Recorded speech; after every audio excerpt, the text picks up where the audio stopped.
Aujourd'hui, donc, on va vous parler du fonctionnement d'un récepteur radio super hétérodyne en MA et FM. Le principe est presque le même, aussi bien pour les récepteurs à tube que pour les récepteurs à transistor. Alors, depuis des centaines d'années, voire des milliers d'années, les hommes ont toujours cherché à se communiquer et à avoir des contacts permanents. Donc les hommes ont essayé bien sûr de construire des voitures, des bateaux, des trains, des vélos, et ils ont aussi euh, utilisé la communication pour se rapprocher, tels que la presse, la poste, la téléphonie, la radio, la télévision, ainsi que l'Internet et la téléphonie aujourd'hui. Mais ce qui a marqué le plus le XXe siècle, la- l'avènement de la radio et la télévision, qui a rapproché les êtres humains par une manière de transmettre l'information par le biais des ondes hertziennes. Les hommes, au départ, ils ont tenté de transmettre directement les ondes sonores qui se situent entre 20 et 20 kHz directement, mais ça n'a pas marché. Donc ils ont inventé une autre idée, c'est la transmission par le biais ce qu'on appelle la porteuse. Donc la porteuse, c'est un signal qui va porter justement les ondes sonores qui sont tout simplement la voix du speaker ou la musique. Donc pour que cette voix se transmet à des milliers, voire à des milliers de kilomètres, on a utilisé, c'est le système de porteuse. Donc, justement, donc pour transmettre l'information ou le signal sonore, donc il y a eu ce qu'on appelle l'émission et la réception. Donc l'émission, c'est une station où il y a un traitement du signal et nous avons en principe deux signaux. Donc il y a un signal qui va produire ce qu'on appelle la porteuse et le signal d'entrée qui est la voix du speaker. Donc ils sont mélangés ici, puis sont envoyés vers l'antenne qui va les propager dans l'espace. Et donc cet espace-là, c'est une zone de propagation des ondes hertziennes. Donc, mais c'est beaucoup plus la porteuse qui porte le signal de modulation. Le récepteur, son rôle justement, c'est de capter ces ondes-là et de les traiter en vue de les restituer dans le haut-parleur. Mais ce qu'on veut restituer, c'est beaucoup plus le signal d'entrée du speaker et pas la porteuse. La porteuse, on n'en a pas besoin. La porteuse, son rôle seulement, c'est de véhiculer l'information, de la transmettre à des milliers de kilomètres.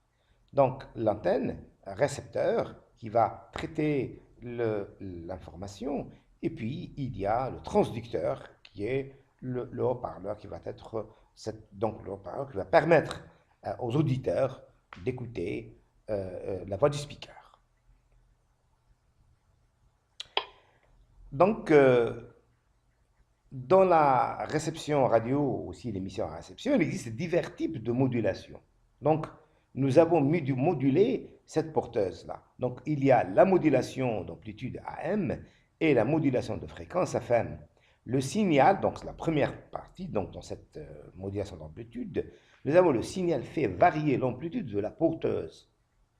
Par contre, la modulation de fréquence, il s'agit ici de moduler la fréquence de la porteuse par le signal de modulation qui est la voix du speaker.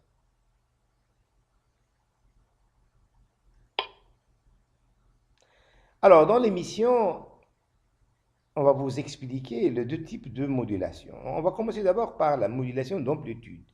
Alors, dans la modulation d'amplitude, nous avons les deux signaux.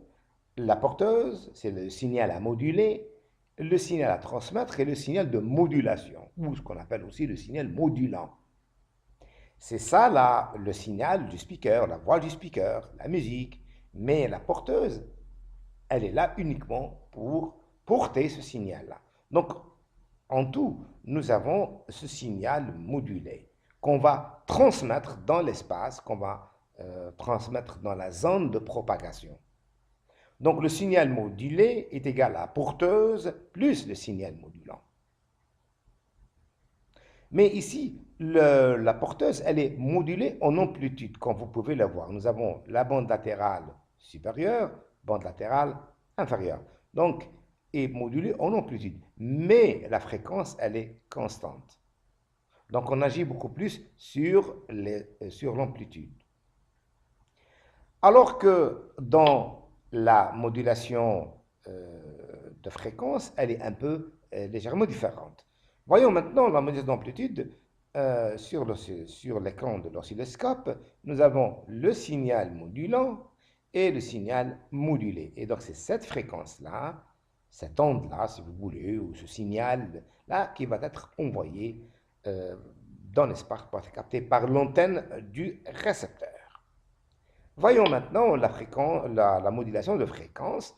Vous pouvez voir ici la fréquence de l'onde porteuse, le signal de modulation et puis le signal modulé. Donc on voit ici que le signal ici est modulé en fréquence et donc elle a l'amplitude, comme vous pouvez la voir, elle est constante du signal. Un des avantages de la modulation de fréquence, elle est justement moins sensible au bruit, moins sensible aux perturbations extérieures. Alors que dans la modulation d'amplitude, le bruit extérieur influe considérablement sur l'amplitude. Et quand vous écoutez une chaîne en FM, elle est plus claire et plus intéressante de l'écouter, alors que les chaînes en modulation d'amplitude, vous constatez qu'il y a beaucoup de bruit. Bien, alors ici, on va passer maintenant à la réception. Donc, une fois que les ondes sont envoyées dans l'espace, elles sont captées, ces ondes-là, ici, par l'antenne. Alors, ici, ces ondes-là s'étendent entre 500 kHz jusqu'à 1700 kHz. Ça, c'est pour les petites ondes et les grandes ondes. Voilà, donc, ce signal, il est capté par l'antenne sous cette forme-là, qui est la modulation d'amplitude, amplifiée par le signal, et cette onde, bien sûr, c'est FC. Ensuite, nous avons cette onde-là, elle est amplifiée telle qu'elle est, elle est amplifiée, il n'y a pas de traitement, elle est uniquement amplifiée, puis il y a le mélangeur. Dans ce mélangeur-là, il va y avoir un phénomène de battement. Dans ce phénomène de battement, nous allons obtenir deux types de fréquences. Alors, il y a d'abord la fréquence d'oscillateur qui est FO. Elle est dirigée vers le mélangeur. Donc, le mélangeur va recevoir deux fréquences, FC et FO. Donc, nous allons obtenir à la sortie deux fréquences, FO moins FC, FO plus FC. Ce qui nous intéresse, c'est beaucoup plus FO moins FC. On obtient une fréquence FI qui est égale à 455 kHz. C'est une fréquence fixe qu'on appelle fréquence intermédiaire.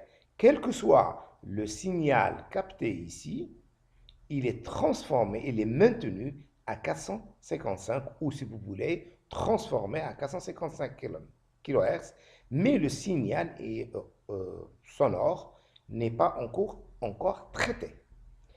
Alors, le premier amplificateur, deuxième amplificateur, on va passer à la détection. Dans cette détection, il y a deux opérations. La première opération, c'est de se débarrasser de la partie inférieure du signal et puis de le filtrer. Et on obtient le signal de modulation, c'est-à-dire la voix du speaker. Mais l'amplitude est assez faible, donc on va justement utiliser deux étages, l'étage BF qui est préamplificateur, donc qui va amplifier le signal, puis le deuxième étage qui est de push-pull, c'est un étage de amplificateur de puissance qui va nous donner ce signal-là de plus important. Donc, c'est un signal basse fréquence. Donc, mais il nous reste aussi un petit circuit qu'on appelle le RAS ou le CAG, le réglage automatique de sensibilité ou le commande automatique de gain. C'est quand le signal est très fort ici, très fort pour ne pas saturer ces étages-là, et saturer, c'est-à-dire on va avoir beaucoup de bruit et des distorsions. Donc ce CAG-là va justement réduire le signal de l'émetteur, surtout quand l'émetteur est juste à côté du récepteur. Donc, on va passer aux les étapes de traitement du signal. Dans ces étapes-là, nous avons la réception de l'onde, donc on va expliquer le circuit lui-même, réception de l'onde par l'antenne, donc c'est ce qu'on appelle l'accord, on a reçu. Le TA1, c'est un transistor mélangeur et en même temps amplificateur, parce que c'est un circuit le plus simple. Donc, mélangeur et amplificateur, mais on pourra bien sûr obtenir un circuit où le mélangeur et l'oscillateur local sont différents ou sont à part. Donc, donc, il y a le traitement de signal et on obtient à la sortie ici le signal FI qu'on a obtenu de la fréquence intermédiaire. Donc, tout le circuit se met, si vous voulez, le traitement de signal se fait à ce niveau-là. Donc, je ne vais pas je vais pas détailler. Si vous voulez plus de détails, vous pouvez arrêter la vidéo et lire le contenu. Donc, l'essentiel, c'est d'obtenir une fréquence intermédiaire de 455 kHz pour la modulation d'amplitude et 10,7 MHz pour la fréquence, pour la modulation de fréquence. Donc, c'est des valeurs qui sont des valeurs standards. Alors, on va passer aussi à l'amplification l'amplification de la fréquence. Donc, nous avons ici la fréquence intermédiaire. Donc, on a seulement amplifié la fréquence intermédiaire et on n'a pas encore touché au signal modulé ni à la porteuse. Donc, on a seulement fixé la fréquence porteuse à 455 kHz. Maintenant, comme vous pouvez le voir, le CAG et le RS, donc nous avons, donc il y a ce fil-là qui va justement jouer le rôle de CAG. Là. Alors, la détection du signal ou la démodulation du signal, donc dans cette opération, vous pouvez le voir ici, justement, c'est de procéder au rabat. On va justement raboter la partie inférieure, ici, et puis on va filtrer avec ce condensateur-là pour pouvoir obtenir un signal BF, le signal ou ce qu'on appelle la voix du speaker. Donc, maintenant, une fois que nous avons obtenu le signal BF est assez faible, on doit bien sûr l'amplifier. L'amplifier justement à ce niveau-là. Donc, il y a ce driver qu'on appelle driver, et puis un étage préamplificateur et l'étage de puissance qui va nous donner un signal encore plus fort pour qu'il soit audible et qu'il soit clair et on va bien l'apprécier. Donc, c'est le rôle de ces 4 transistors-là qui sont groupés dans un étage qu'appelé l'étage BF. Alors ici, on voit un petit peu le schéma global. Donc, le signal est capté ici. Ici, c'est le mélangeur. Ici, 2 transistors chargés de la fréquence intermédiaire. La détection, donc c'est pour se débarrasser de la porteuse. Et puis, on va amplifier le signal BF pour qu'il soit clair au niveau du BF. Ici aussi, nous avons un montage, nous avons un circuit pratique. Donc ici, tout ça, c'est la haute fréquence. Donc tout ça, c'est la haute fréquence. Cette partie, c'est la fréquence intermédiaire. Donc c'est l'étage de fréquence intermédiaire. Et tout ça, c'est la détection et en même temps la BF. Alors, pour plus de détails, nous avons ce schéma-là. Donc, au niveau de la fréquence intermédiaire, nous avons la bobine d'accord ici. Donc, c'est la bobine de GO et la bobine de PO. Puis, nous avons le commutateur qui va justement, si on veut obtenir, on veut écouter les chaînes PO ou les chaînes en GO.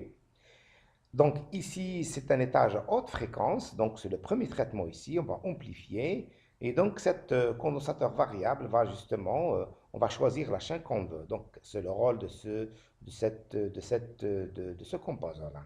Et puis la fréquence intermédiaire, pour les deux transistors-là, donc on visait 455 kHz, et le signal va passer à la détection, puis première amplification et deuxième amplification, et puis ensuite c'est le haut-parleur dont l'impédance est de 8 ohms avec une puissance de 5000 watts. Donc c'est un récepteur qui est assez petit, donc ce n'est pas un récepteur transistor très fort.